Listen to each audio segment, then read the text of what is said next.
1941년 12월 7일 일요일 아침, 역사는 극적으로 방향을 바꿔버렸습니다.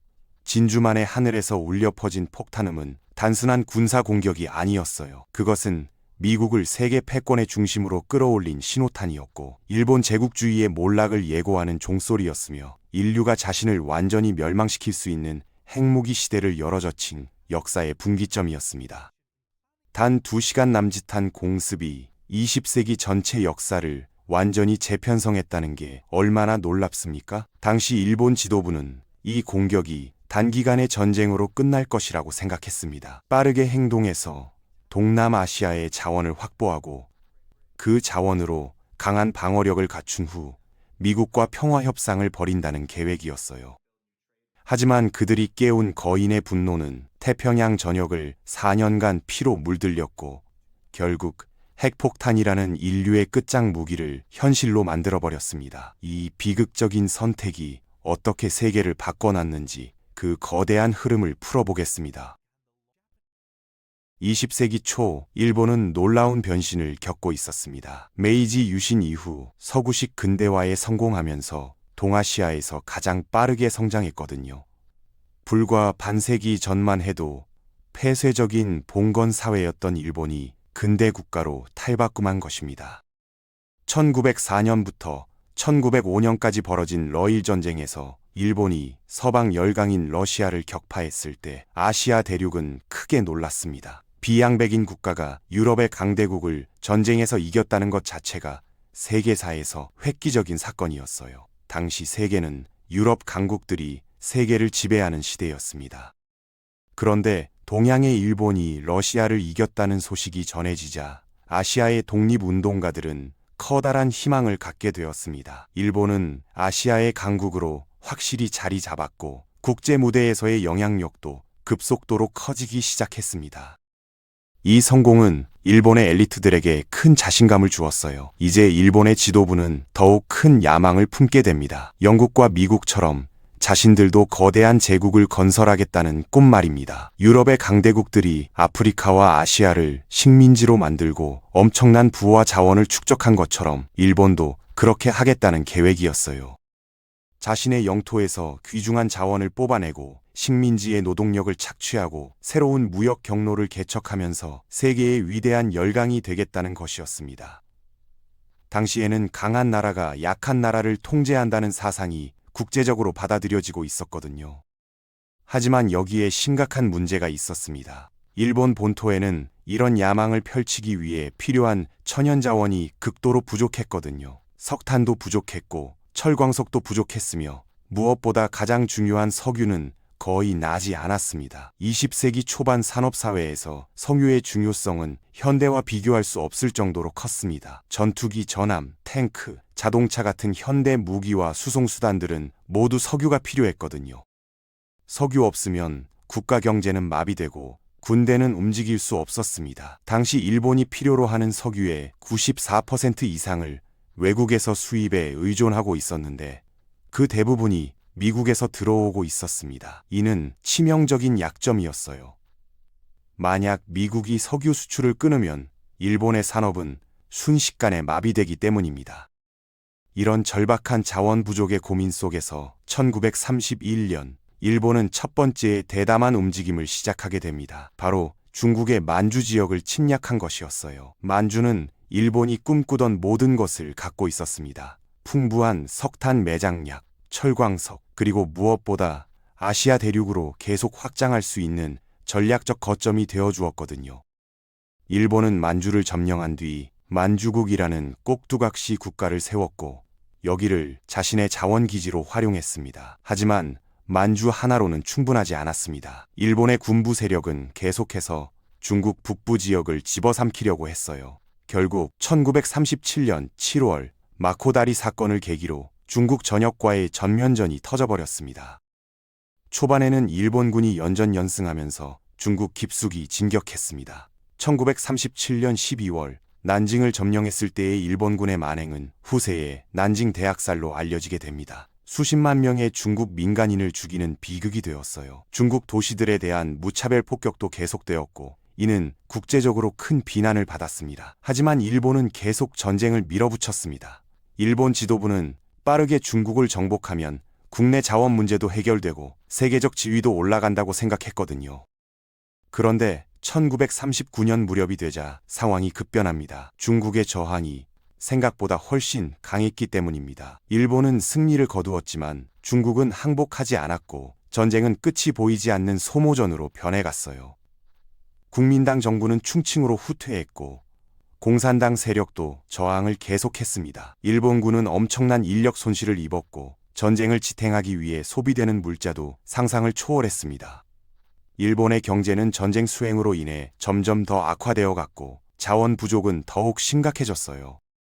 일본의 지도부는 깨닫기 시작했습니다. 중국에서의 이 지루한 전쟁을 끝내려면 다른 곳에서 자원을 찾아야 한다는 것을 말입니다. 석유가 풍부한 동남아시아, 특히 네덜란드령 동인도 제도를 확보하지 않으면 이 전쟁은 계속될 것이고 결국 일본은 자원이 떨어져서 항복할 수밖에 없을 것이었거든요. 그래서 일본의 관심은 남쪽으로 향하게 됩니다. 한편 태평양 너머에서는 미국이 점점 걱정이 커지고 있었습니다. 제1차 세계대전 이후 미국은 고립주의 정책을 강하게 추진했거든요. 다시는 유럽의 전쟁에 휘말리지 않겠다는 결심이었습니다. 미국은 제1차 대전에서 엄청난 인명 손실을 입고 벗어났는데 그 대가가 너무 컸다고 생각한 것이죠. 동맹국들이 전쟁에서 어려움을 겪어도 돕지 않겠다는 정책이었어요. 1930년대 중반부터 미국 의회는 일련의 중립법들을 통과시켰고 이는 미국의 공식적인 입장이 되었습니다. 하지만 1930년대 후반부터 세상이 점점 위험해지기 시작했어요. 유럽에서는 나치 독일이 정권을 잡고 군사 팽창을 시작했고 이탈리아의 무솔리니도 팽창주의 정책을 펴고 있었습니다. 아프리카의 에티오피아를 침략했거든요. 일본은 중국을 계속 침략했으며 아시아에서는 가난하고 약한 나라들이 강대국의 먹이가 되어가고 있었습니다. 미국 국민들의 여론이 서서히 변하기 시작했습니다. 이런 독재 정권들의 횡포를 그냥 볼 수만은 없지 않겠느냐는 목소리가 커지기 시작한 것이죠. 민주주의를 수호하기 위해서라도 대응해야 하지 않겠는가 하는 주장들이 나오기 시작했어요. 루즈벨트 대통령도 이 변화를 감지했습니다. 그는 미국이 고립주의에 빠져 있다가는 나중에 더 큰 대가를 치르게 될 것이라고 생각했거든요. 1939년에 루즈벨트는 새로운 중립법에 서명합니다.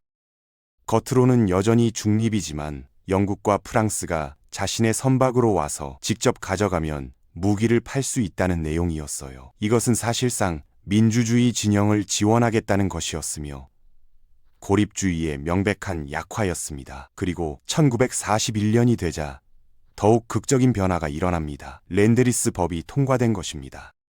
이 법은 영국, 중국, 그리고 독일의 침략을 받은 소련에 무기를 빌려주겠다는 것이었고 돈을 받지 않겠다는 파격적인 조건이었어요. 전쟁이 끝난 후에 갚으면 된다는 취지였는데 이는 사실상 조건 없는 지원이나 마찬가지였습니다.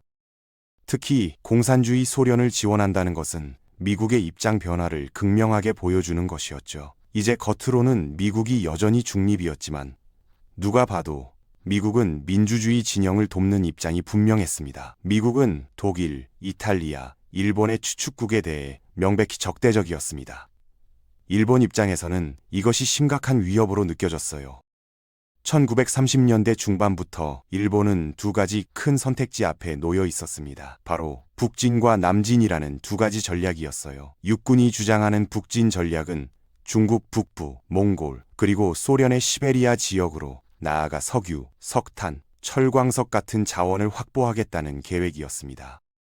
육군은 대륙 국가라고 생각했고 육지를 통해 확장해야 한다고 믿었거든요. 한편 해군이 주장하는 남진 전략은 말레이 반도와 네덜란드령 동인도 제도로 남쪽으로 진출하겠다는 것이었어요. 이곳들도 석유와 고무, 그리고 주석 같은 귀중한 자원이 매우 풍부했습니다. 해군은 일본이 섬나라이고 해양 국가라고 생각했고 해로를 통해 확장해야 한다고 믿었거든요. 1930년대 후반 일본은 일단 북진을 시도했습니다. 만주를 거점으로 소련과의 국경 지역에서 충돌이 빈번했어요. 하지만 1939년 여름에 벌어진 하린골 전투에서 소련과 몽골의 연합군에게 대패해버렸습니다. 이것은 일본군에게는 충격적인 사건이었어요. 일본군의 기갑부대는 소련의 탱크 부대와 정면으로 부딪혔고 소련의 우수한 T-34 탱크 앞에서 무참하게 박살이 났습니다. 일본군은 심각한 손실을 입고 물러나야 했습니다. 이 충격은 일본 지도부에게 컸어요. 북방 확장은 더 이상 불가능하다는 결론을 내리게 된 것이죠. 소련과는 도저히 싸울 수 없다는 깨달음을 얻게 된 것입니다. 결국 일본은 남진 전략으로 방향을 완전히 틀게 됩니다. 이제 해군의 주장이 받아들여진 것입니다. 동남아시아의 자원지를 확보하는 것이 일본의 생존 전략이 되었어요. 1940년부터 일본은 본격적으로 남진을 시작했습니다. 먼저 중국으로 가는 영국의 보급로를 끊기 위해 프랑스령 인도차이나 북부를 점령했어요. 이 당시 프랑스는 나치 독일에 의해 점령당한 상태였고 비시 프랑스 정부라는 꼭두각시 정부가 독일의 지배하에 있었습니다. 일본은 비시 프랑스 정부와의 협상으로 비교적 평화적으로 인도차이나를 점령했어요. 인도차이나의 일본 점령은 공식적으로 전쟁 없이 이루어진 것이었습니다. 하지만 미국은 이것을 자신의 태평양 이익에 대한 직접적인 위협으로 봤습니다. 인도차이나는 동남아시아로 가는 길목이었고 여기를 장악하면 말레이 반도와 동인도 제도로의 진출이 훨씬 수월해지기 때문입니다. 게다가 일본이 나치 독일과 파시스트 이탈리아와 삼국 동맹을 맺은 것도 미국을 크게 자극했죠. 독일이 유럽에서 날뛰고 있는 상황에서 일본도 아시아에서 날뛴다면 민주주의 진영은 완전히 포위될 것이었어요. 미국은 철, 강철, 구리에 대한 금수 조치를 내렸습니다. 이 물자들은 일본의 전쟁 산업에 절대적으로 필요한 것들이었어요. 전함도 만들 수 없고 전투기도 만들 수 없으며 포탄도 만들 수 없었습니다. 하지만 일본은 여전히 더 나아가고자 했습니다. 일본의 군부 세력은 소극적인 자세로는 생존할 수 없다고 생각했거든요. 1941년 7월이 되자 일본은 더 많은 인도차이나 지역을 점령했고 더 남쪽으로의 침략을 위한 발판을 마련했어요. 이번에 미국의 반응은 훨씬 더 강경했습니다. 미국은 일본의 모든 미국 내 자산을 동결시켜버렸고 이는 일본이 미국에서 석유를 구매할 수 없다는 뜻이었습니다. 은행 계좌도 부동산도 모든 것이 동결되어 버렸어요. 영국과 네덜란드도 동인도 제도를 통제하면서 석유 금수 조치를 내렸죠. 한순간에 일본의 전체 석유 공급량의 퍼센트가 끊겨버렸습니다. 이는 일본의 경제와 군사력을 완전히 마비시킬 수 있는 치명적인 상황이었어요. 일본은 이제 어려운 선택 앞에 놓여 있었습니다. 항복하거나 전쟁을 벌이거나 둘 중 하나만 남은 거죠. 어떤 행동도 취하지 않으면 자원이 떨어질 때까지 기다렸다가 결국 패배하게 될 것입니다. 일본의 지도부는 어느 쪽도 받아들일 수 없었어요. 항복한다는 것은 지금까지의 모든 노력이 헛수고가 된다는 의미였고 전쟁을 벌인다는 것은 막강한 미국과 싸워야 한다는 의미였습니다. 일본이 미국과 협상을 시도했지만 미국의 요구는 명확했어요. 중국에서 완전히 철수하고 독일과 이탈리아와의 동맹을 끊으라는 것이었습니다. 또한 인도차이나도 점령군을 철수시키라고 요구했습니다. 일본의 지도부 입장에서는 이것이 완전한 항복이나 다름없었어요. 지금까지 흘린 피와 눈물, 그리고 수백만 명의 군인들의 희생이 모두 헛수고가 되는 것이기 때문입니다. 국내 여론도 항복을 받아들일 리 없었습니다. 일본 국내에서는 전쟁을 계속해야 한다는 주장이 압도적이었거든요. 제국의 야망을 포기할 수 없었던 일본은 필요한 자원을 무력으로 빼앗을 수밖에 없다고 생각했습니다. 이제 대운명의 순간이 도래했어요. 그 결정은 말레이 반도와 네덜란드령 동인도 제도로 남쪽으로 진출하는 것을 의미했습니다. 일본은 빠르게 행동하면 미국이 대비할 시간이 없을 거라고 생각했어요. 하지만 일본은 잘 알고 있었습니다. 이런 침략에 미국이 가만히 있을 리 없다는 것 말입니다. 미국은 태평양에 막대한 이해관계를 갖고 있었고 영국령 말레이 반도도 미국의 중요한 동맹국이었거든요. 그래서 일본의 지도부는 매우 대담한 결정을 내립니다. 바로 미국의 태평양 함대가 정박해 있는 하와이의 진주만을 먼저 공격하겠다는 것이었어요. 이것은 정말로 위험한 도박이었습니다. 일본은 진주만 공격으로 미국 함대에 치명타를 입힐 수 있을 거라고 생각했습니다. 그러면 자신들이 말레이 반도와 동인도 제도에서 활동할 충분한 시간을 벌 수 있을 거라는 계획이었어요. 미국 해군의 방해 없이 빠르게 침략을 완성하고 그 다음 강력한 방어 태세를 갖춘다면 미국도 당분간은 손을 못 쓸 거라고 생각한 것입니다. 또한 영국도 말레이 반도에서 방어할 능력이 떨어졌을 것이라고 판단했어요. 이것은 일본에게 엄청난 도박이었습니다. 일본은 자신들이 미국과의 장기전에서 이길 수 없다는 것을 충분히 알고 있었거든요. 미국의 산업 생산력은 일본의 수십 배에 달했습니다. 미국은 원유도 풍부했고 철광석도 충분했으며 공장도 많았어요. 그들의 전략은 짧은 전쟁에서의 승리에 모든 것을 걸었습니다. 일본은 미국이 태평양 건너편 멀리 떨어진 곳에서 벌어지는 비용이 큰 전쟁을 오래 치르지 않을 거라고 믿었습니다. 대신 협상 테이블에 나와 어느 정도 점령지를 보유하는 것으로 타협할 거라고 생각한 것이었죠. 그들은 미국이 피로해질 때쯤 평화 협상을 제안할 것이라고 기대했어요. 이것은 심각한 오판이었습니다. 1941년 12월 7일 일요일 아침 7시 55분 일본의 첫 번째 공격대인 183대의 전투기가 진주만 상공에 나타났습니다. 미국군은 완전히 불이탈을 맞이했어요. 미국은 진주만이 충분히 방어될 수 있다고 생각했고 일본이 이런 위험한 공격을 감행할 리 없다고 판단했거든요. 공격대는 3개의 그룹으로 나뉘었는데 두 그룹은 폭격기와 전투기로 비행장의 경납고와 주기장의 날개를 맞대고 있던 항공기들을 목표로 삼았고 나머지 그룹은 폭격기와 어뢰 폭격기로 진주만 항구의 배들을 노렸습니다. 특히 전함선이라고 불리는 곳에 정박해 있던 전함들이 주요 목표였죠. 미국은 진주만의 수심이 너무 얕아서 어뢰 공격에는 취약하다고 생각했습니다. 어뢰는 깊은 수심에서만 작동할 수 있다고 믿었거든요. 하지만 일본은 이 얕은 수역에서도 작동할 수 있도록 특수 설계된 새로운 어뢰를 만들어뒀습니다. 이것은 당시 기술로는 매우 획기적인 발명이었어요.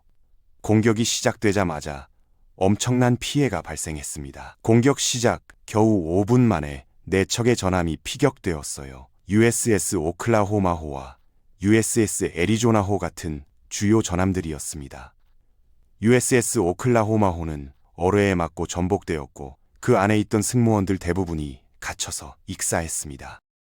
특히 USS 애리조나호는 공격 10분 후에 폭발했고 1175명의 승무원이 함께 침몰했어요.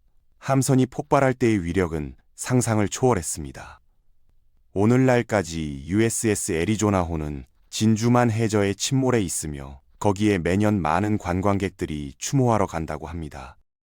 오전 8시 54분이 되자 두 번째 공격대 170대의 항공기가 출격했습니다. 역시 3개의 그룹으로 나뉘어 비슷한 목표들을 공격했지만 이번에는 미군의 방어가 활발했기 때문에 첫 번째 공격대만큼 효과적이지는 않았어요. 그럼에도 불구하고 피해는 상상을 초월했습니다.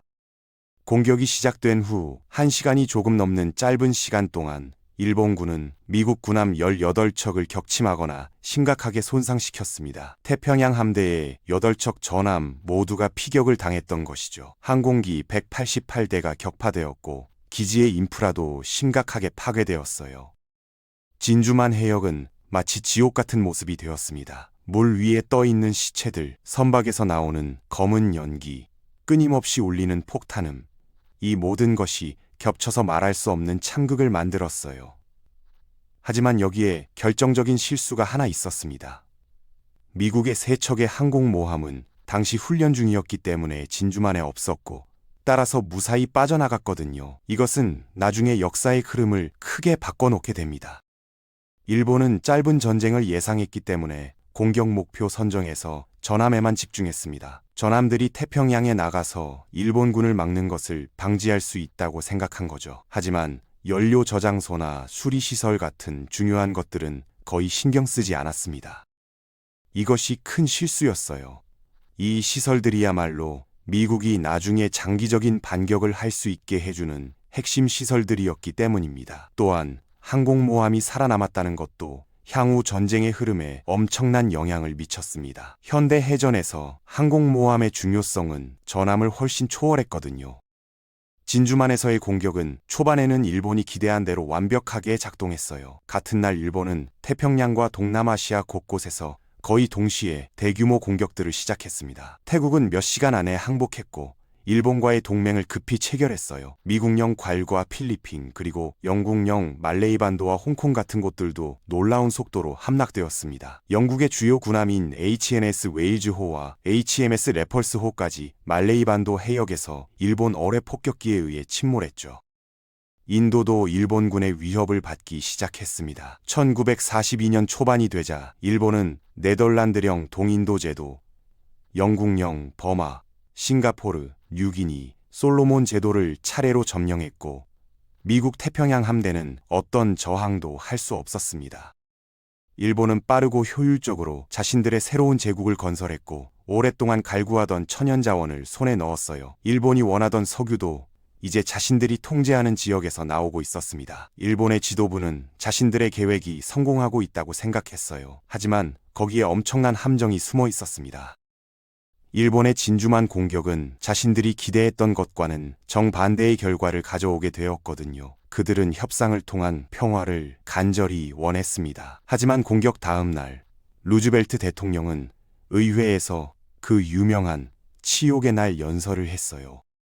그는 일본에 대한 전쟁 선포를 요청했고 의회는 재빨리 이를 승인했습니다. 투표는 거의 만장일치였습니다. 이제 미국은 공식적으로 제2차 세계대전에 참전하게 된 것입니다. 미국이 선택한 것이 아니라 전쟁이 미국에 선포된 것이었어요. 미국의 막대한 자원, 원자재, 그리고 산업 생산 능력 모두가 총력전의 요구에 동원되기 시작했습니다. 고립주의에 대한 지지는 빠르게 녹아내렸고 수십만 명이 자원하여 미군에 입대했으며 미국의 온 국력이 전쟁 체제로 전환되었죠. 미국의 자동차 공장도 탱크를 만들기 시작했고 섬유 공장도 낙하산을 만들었으며 어떤 민간 공장이든 전쟁 수행에 필요한 물자를 만드는 데 동원되었어요. 여성들도 공장에 나가서 일하기 시작했습니다. 미국 사회 전체가 전쟁 기계로 변환된 것입니다. 일본이 꿈꾸던 짧은 전쟁은 완전히 산산조각 났습니다. 일본은 아무도 깨우고 싶지 않았던 잠자는 거인을 깨워버렸고 이제 태평양과 동남아시아에서 벌어질 이 긴 전쟁은 일본에게만 지옥이 될 것임이 분명했어요. 그 후의 태평양 전쟁은 인류 역사에서 가장 처참하고 끔찍한 전쟁이 되었습니다. 오키나와 전투에서는 미국군과 일본군이 벌인 치열한 전투로 수십만 명이 목숨을 잃었어요. 일본 민간인들도 많이 죽었습니다.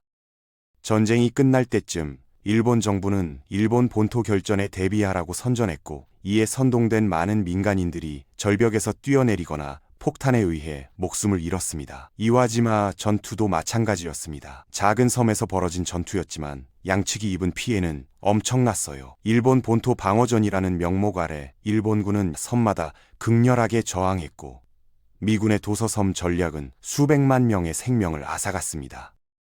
섬에서 섬으로, 산에서 산으로 옮겨다니며 벌어진 이 전쟁은 정말로 인류의 참극이었어요. 4년에 걸친 태평양 전쟁 동안 양측의 사상자 수는 상상을 초월했습니다. 단순한 군인뿐만 아니라 민간인들도 엄청나게 많이 죽었거든요. 1945년에 접어들자 일본 본토도 미국의 전략 폭격으로 완전히 폐허가 되어갔습니다. 일본의 주요 도시들, 도쿄, 오사카, 나고야, 이 모든 곳이 불바다가 되었어요. 미국은 일본을 항복시키기 위해 무차별 폭격을 감행했습니다.